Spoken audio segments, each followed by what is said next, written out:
लगता हो जो आप दिखा रहे हो सच ही नहीं हो। जैसे बहुत सारे लोगों का ये मानना है कि वो जो बीफ वाला सीन है जो इस वक्त इंटरनेट पर भरा पड़ा है, जिसको देखकर मैं भी हिल गया था।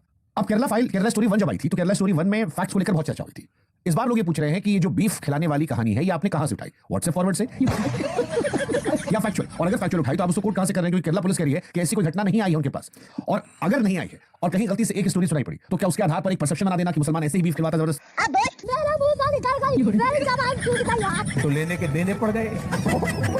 आपके लिए वो कौन सा क्लिक मोमेंट था कि आपने डिसाइड किया केरला 2 स्टोरी हम बनाएंगे? क्या इसलिए कि पिछली बारी में 300 करोड़ कमा लिए थे तो पैसा मोटा आ गया था तो ये लगा यार उसका नाम लेके आगे बढ़ जाते हैं। ये फंस गया सीएम था। Thank you so much. नहीं, अभी मैंने 2 और फिल्में, हमारी शूटिंग जस्ट कंप्लीट हुई है, तो 2 फिल्में शूट हो चुकी हैं, अब पोस्ट प्रोडक्शन के अलग अलग स्टेजेस पे हैं, तो ऐसा बिल्कुल पिछली केरला स्टोरी से काफी पैसा आ गया था बस संभल गई। आपको तो खतरा है, आदा शर्मा को मैसेजेस आते थे कि तुम्हारा रेप कर देंगे, मार डालेंगे। जी जी, तो वो वही फोटोज गंदी गंदी वायरल करे थे लोग। तो देखिए वो आपको तो पैसा मिल गया, उनको धमकी मिल रही है आदा शर्मा को। क्या ये है सर कि आपकी पिक्चर आई है और मुसलमान छोड़िए, केरला स्टोरी 2 देखने के बाद हिंदू लड़के लड़कियां, Hindu married couple social media पर बीफ खाते वीडियो डाल रहे हैं। केरल में एक बीफ पार्टी ऑर्गेनाइज की गई है। वो कह रहे हैं कि हमारे यहाँ तो कल्चर है परोठा और बीफ खाने का। अनुराग कश्यप कह रहे हैं कि इससे बेहतर कुछ है ही नहीं, क्या लजीज है। प्रकाश राज कह रहे हैं इससे लजीज क्या है, क्योंकि मुसलमान से विरोध करे समझाता है। आपका विरोध तो हिंदू भी कर रहे हैं। बिल्कुल, वो गजब बेइज्जती है। आप मुसलमान पकड़े बैठे हैं। मुझे कैसे भी करके निकाल दे भाई, मैं खुद जाऊंगा। नहीं बट एक और सवाल उठता है सर कि आपने अपनी पिक्चर के ट्रेलर में बताया कि कहानी जो ये राजस्थान की है, एक कहानी मध्य प्रदेश की है। अब लोगों ने कहा कि भाई साहब फिर मध्य प्रदेश स्टोरी कर देते, राजस्थान स्टोरी कर देते, या लव जिहाद स्टोरी कर देते। केरला स्टोरी से रिटेंशन ज्यादा था। अब सो दोस्तों, वीडियो में अभी आपको पूरा दिखाने वाला हूँ। वीडियो के लास्ट तक आपको बने रहना है। वीडियो बहुत ही मज़ेदार होने वाला है, लेकिन उससे पहले मैं आपको ये बता दूँ, जैसा कि आपको मालूम होगा 3-4 साल पहले एक मूवी आई थी जिसका नाम था द केरला स्टोरी। अब उसने पैसा अच्छा खासा कमा लिया था, तो प्रोड्यूसर ने सोचा दोबारा कर यही नाम से मूवी ले आता हूँ। तो अब मूवी आ जाती है हाल ही में द केरला स्टोरी, मतलब 2 लगा दिया जाता, बाकी नाम वही होता है। और उसी को लेकर के विवाद चल रहा है, कंट्रोवर्सी चल रही है। तो शुभांकर मिश्रा ने इस प्रोड्यूसर को अपने पॉडकास्ट में बुलाया और पॉडकास्ट में कुछ ऐसे सवाल किए हैं जिससे कि प्रोड्यूसर से सवाल के जवाब ही नहीं दिए गए, और इसके अंदर तक जलन पैदा हो गई होगी, क्योंकि शुभांकर मिश्रा ने इसकी गजब तरीके से धुलाई कर दिए, गजब तरीके से इसकी बैंड बजा के रख दिए। दोबारा ये कभी शुभांकर मिश्रा के पॉडकास्ट में आने की कोशिश ही नहीं करेगा। जब आप पूरा वीडियो देखेंगे तो आपको बहुत ही मज़ा आने वाला है। और वीडियो के अंत में तो कुछ ऐसा सवाल किया है कि भाई आप कहेंगे क्या गजब सवाल किया है। तो वीडियो के लास्ट तक आपको बने रहना है। करते हैं वीडियो स्टार्ट। पिक्चर चालू करो बे। नहीं बट यहाँ 2 चीजें आती है सर। एक ये आता है कि जो आपकी फिल्मों को प्रोपेगेंडा कह रहे हैं, उनका आरोप ये है कि प्रोपेगेंडा फिल्में भी सच होती है। जैसे किसी ने एक उदाहरण दिया मुझे कि उसने कहा कि कठुआ में एक घटना हुई थी जम्मू में, वहां पर आरोप लगा एक बच्ची के साथ गलत घटना हुई। अब उन्होंने कहा कि अगर उस बच्ची की फिल्म को बनाकर आप पूरे हिंदू समाज को बदनाम कर दो कि हिंदू ऐसे होते, तो क्या ये जस्टिफाइड है? उन्होंने कहा कि नाजी भी, हिटलर भी जब उस दौर में करता था तो नाजियों की बातों को रखता था, सच को सामने रखकर एक परसेप्शन बना था। वो ये कह रहे हैं कि 140 करोड़ की आबादी में जो घटनाओं का आप जिक्र कर रहे हैं उसमें कानून कार्रवाई कर रहा है। कानून की नजर में अब तक लव जिहाद जैसा कोई शब्द नहीं है। इसके बावजूद आप ये दिखाने की कोशिश कर रहे हैं कि देश के सारे मुसलमान जो है वो लव जिहाद ही करवा रहे हैं। अभी मजा आएगा ना भिड़ो। देखिए, ये पहली बार भी हमने बहुत क्लियर कहा था कि हम किसी धर्म या किसी समाज के अगेंस्ट नहीं है। पर अगर मैं एक सामने काउंटर सवाल पूछता हूं कि अगर मुझे हाफिज सईद के को एक कैरेक्टर की तरह दिखाना हो तो मैं कैसे दिखाऊंगा? वैसा ही दिखाऊंगा जैसा वो है। तो जिन लड़कों की हम ये कहानी बता रहे हैं, जो पहली बार भी हमने लड़के बताए थे और इस बार भी जो इस फिल्म में जो ये गलत काम कर रहे हैं या ये क्राइम कर रहे हैं, उनको मैं उसी तरह दिखाऊंगा जैसा उन्होंने किया है। ठीक बात। मैं उनको कैसे एक सॉफ्ट पेडल करके एक मीडियम रास्ता लेके कैसे दिखाऊं? बिल्कुल ठीक बात है कि जो जैसा है उसको वैसा दिखाया जाएगा। अब यहाँ भी 2 सवाल आते हैं। एक, कईयों का कहना था कि अगर आपका मकसद जागरूकता था तो हाल फिलहाल में हक जैसी फिल्म आई थी जिसमें जागरूक करने के लिहाज से बनाया गया था और एक मैसेज पोर्ट्रे किया गया ट्रिपल तलाक को लेकर, जो बड़ी खूबसूरती से चला गया कि मुस्लिम मर्द कैसे महिलाओं का शोषण कर रहे थे। उसे मुस्लिम मर्दों ने भी अप्रिशिएट किया। बट आप जो बना रहे हैं उसमें पूरा देश आपके पीछे क्यों पड़ गया? आपके खिलाफ तो हिंदू भी पीछे पड़े हैं। अनुराग कश्यप ने कह दिया क्या चूतिया पिक्चर है। देखिए, क्या है कि मेरे जो डायरेक्टर है ना कामाख्या जी, उन्होंने अनुराग की बात को बहुत अच्छे से जवाब दिया है। मैं व्यक्तिगत रूप से किसी के अगेंस्ट कमेंट नहीं करता। बिल्कुल जी, वो ये कहना कि वो शायद इसलिए कह रहे हैं कि उन्हें लगता हो जो आप दिखा रहे हो सच ही नहीं हो।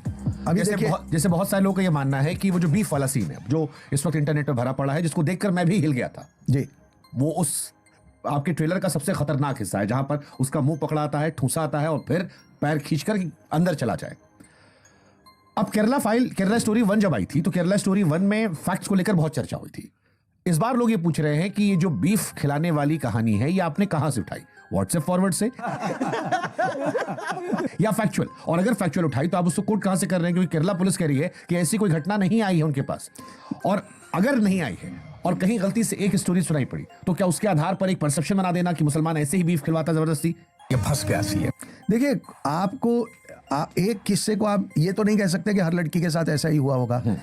हमने जो हमारी रिसर्च की, हमारे पास कम से कम पूरे भारत के ऐसे 20 से ज्यादा टेस्टिमनीज हैं लड़कियों के जिनको इस तरीके से बीफ खिलाया गया है, वीडियोस हैं। इसकी माँ का तो ये आपने रखे हैं? जी जी बिल्कुल, और मैं इसलिए आपके पॉडकास्ट पर बोल रहा हूँ। मुझे पता है करोड़ों लोग देखेंगे इस बात को, कल हम पे ये सवाल भी खड़ा किया जाएगा, मैं आपको भी दिखा सकता हूँ, कोई प्रॉब्लम पिछली बार 30,000 केसेस का दावा बड़ा कोर्ट में गड़बड़ पड़ गया था। नहीं।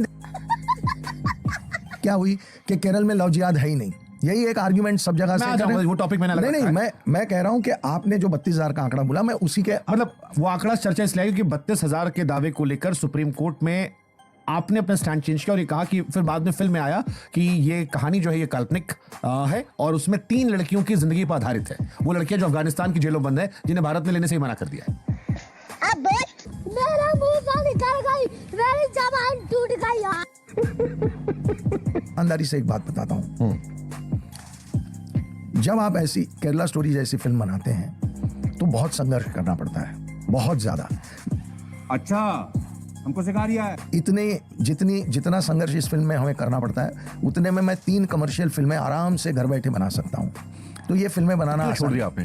अभी तो बड़े पिक्चर नमस्ते लंदन बना रहे थे, अभी बना रहा हूं, मैंने ऑलरेडी 2 फिल्में और बनाई। मजा आ रहा था देख के। क्या मेरी फेवरेट फिल्मों में से नमस्ते Thank you, लंदन है। thank you so आज भी much. उसके गाने या फिल्में देखता हूं, मुझे लगता है क्या बना दिया था। Thank you so much. नहीं, अभी मैंने 2 और फिल्में, हमारी शूटिंग जस्ट कंप्लीट हुई है। एक फिल्म का नाम है हिसाब, बैंक रॉबरी की फिल्म है, जयदीप एलावत और शिफाली, बहुत यूनिक एक कॉमिक थ्रिलर है। एक फिल्म हमने बनाई है मनोज बाजपेयी जी के साथ, गवर्नर नाम है उस फिल्म का। तो 2 फिल्में शूट हो चुकी हैं, अब पोस्ट प्रोडक्शन के अलग अलग स्टेजेस पे हैं। तो ऐसा बिल्कुल पिछली केरला स्टोरी से काफी पैसा आ गया था।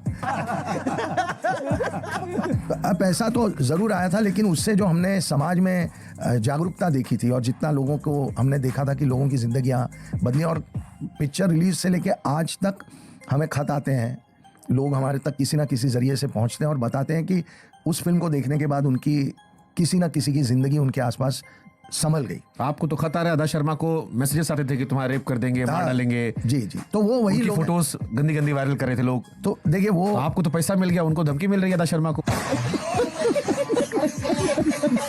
नहीं, धमकी तो हमें भी मिली थी, लेकिन उसे हमने इतना सीरियसली लिया नहीं, क्योंकि हम ऐसा भी मानते हैं कि भारत देश एक बहुत सहिष्णु देश है, और जस्ट बिकॉज आपने एक अनकंफर्टेबल ट्रूथ दिखाया है इसलिए कोई ऐसा काम करेगा, ऐसा मैं मानता नहीं। तो ये पिछली वाली का रिएक्शन था जो अदा शर्मा इसमें नहीं है? नहीं, ऐसा नहीं था। ये 3 नई कहानियां हैं, 3 बिल्कुल नई स्टोरीज हैं। और अगर हम अदा को लेते तो लोग कहते अरे पर ये तो वो थी, तो ये यहाँ क्या कर, ये वाला कंफ्यूजन क्रिएट होता।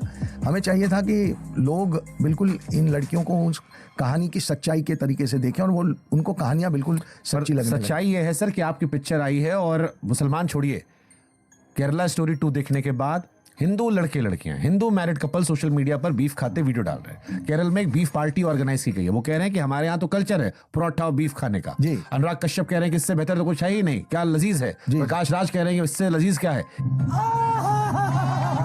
ये हमारे कल्चर का हिस्सा है। जी जी, तो या तो आप जमीन से कटे हैं या वो आपको नहीं समझ रहे हैं, कुछ तो गड़बड़ मामला है, क्योंकि मुसलमान से विरोध करे समझ में आता है, आपका विरोध तो हिंदू भी कर रहे हैं। बात तो सही है। अगर आपको लगता है कि आपको बीफ खाना है, मुझे उससे एतराज हो सकता है, लेकिन मैं आपको रोकूंगा तो नहीं। मेरी अपनी एक भावना हो सकती है, हो सकता है आपको मेरी उस भावना की कोई कदर ना हो और आप अपनी जिंदगी अपने प्रिंसिपल के हिसाब से जीना चाहते हैं, ठीक है। हमने तो कभी सोशल मीडिया पे जाके इन लोगों के अगेंस्ट के आप बीफ पार्टी कर रहे हैं, उसके अगेंस्ट हमने तो कोई पोस्ट नहीं की। हम तो कह रहे हैं कि आपको अगर विरोध करना है और आप सिविल तरीके से विरोध कर रहे हैं, प्लीज करिए। क्यों हिला डाला ना। लेकिन एक बात याद रखिए, इस पूरी फिल्म में 2 पक्ष हैं, एक विक्टिम का पक्ष है और एक क्रिमिनल का पक्ष है। हम विक्टिम्स के साथ खड़े हैं और हो सकता है कि आपको हमारे इस कहानी के कहने के जरिए पे कोई ऑब्जेक्शन हो सकता है, लेकिन जब आप ये सब करते हैं तो आप कहीं ना कहीं उन क्रिमिनलों की हौसला अफजाई कर रहे हैं। आप उनको सपोर्ट कर रहे हैं, आप विक्टिम्स को इग्नोर कर रहे हैं। इस बात को भी आपको सोचना चाहिए। बट बहुत सारी, जैसे मैंने लड़कियों को सोशल मीडिया पे ना वीडियोस देखा था, कई वीडियो आपके समर्थन में भी आए हैं और कई वीडियो केरलाइट्स ने बनाए हैं जिसमें लड़कियां जो हिंदू लड़कियां थी और जिन्होंने मुस्लिम से शादी की है। मैंने कई वीडियोस देखे जिसमें उसने कहा कि she I am Hindu girl, I am married to Muslim guy, but she I don't wear burqa, I am not forced to eat this. वो ये कह रही है बिल्कुल कि आपने एक डर पैदा कर दिया है माँ बाप के जहन में अब लोगों के, कि माँ बाप जैसे ही लड़की किसी मुसलमान दोस्त से बात करेगी वो उसको चाटा और रापटा देना शुरू करेंगे कि ये तो लव जिहाद कर देगा। अरे देखिए, अगेन आई एम सेइंग कि हर शादी के ऊपर कमेंट करना ये फिल्म का काम नहीं है। ना हम ये कहते हैं कि किसी हिंदू को किसी इंटर रिलीजन मैरिज नहीं करना चाहिए। हम कौन होते हैं भाई? हम एक फिल्म मेकर हैं, हमारे सामने कुछ फैक्ट्स आए, हमने उस फैक्ट्स को एज इट इज दिखाने की, एक बोल्ड और ऑनेस्ट तरीके से दिखाने का फैसला किया। फिर इतना हंगामा क्यों हो गया? क्योंकि जब आप एक बोल्ड और अनसेटलिंग ट्रुथ की बात करते हैं तो लोगों को वो हजम करना मुश्किल हो जाता है। अभी बदत है भाई, अभी बदत है। बट ये इसलिए नहीं हो सकता क्योंकि आपकी फिल्में जो है वो घूम टहल कर एक ही समुदाय पर जाती हैं। लोग ये भी कह सकते हैं कि अगर आपको जागरूक करना था तो ऑनर किलिंग भी होती है। हमारे देश में जात पात कितना बड़ा विषय है। अनुभव सिन्हा जैसे लोग जात पात पे आर्टिकल 15 बनाते हैं, आप भी जात पात को हाईलाइट करते हैं। आप मुसलमाने पकड़े बैठे। मेरा मुंह से निकल गई, मेरी जबान टूट